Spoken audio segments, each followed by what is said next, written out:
বুল ডাক্তারি আর বিল বাড়ানোর লাগি 3 দিন লাশ আইসিউতে রাখার অভিযোগে সিলেটর রাগিব রাবিয়া মেডিকেলও হামলা করছেন রোগীর আত্মীয় স্বজনে। এই সময় মেডিকেলের সিকিউরিটি গার্ডকলর লগে রোগীর আত্মীয় স্বজনের ই মারামারিয়ে কম করি হইলেও 10 জন আহত হয়েছেন। আজ বুধবার মাদান 2টার সময় ই ঘটনা করছে। এর বাদে রোগীর আত্মীয় স্বজন আর আম পাবলিকে প্রায় 1 ঘন্টা সিলেট সুনামগঞ্জ সড়ক অবরোধ করে রাখছিলা।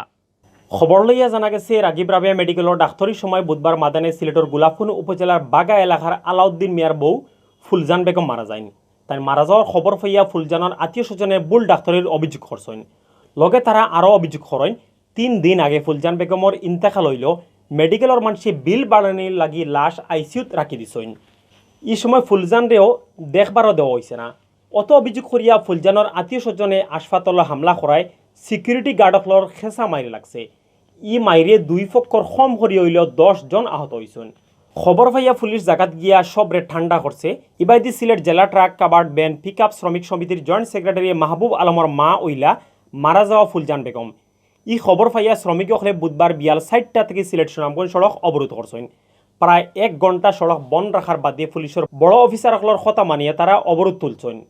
ফেটর টিউমার অপারেশন করানোর লাগি গেছে বৃহস্পতিবার ফুলজান বেগম রাগিব রাবিয়া মেডিকেলও ভর্তি হয়েছিল।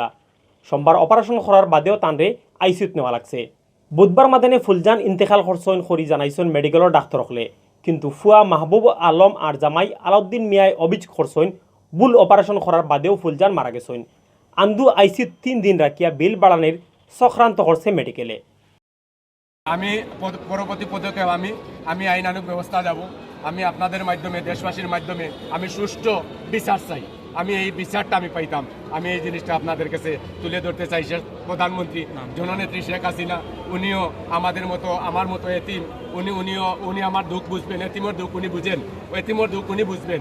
এতিম হারা হলে কীরকম হয় উনি আমাদের দুঃখ বুঝবেন।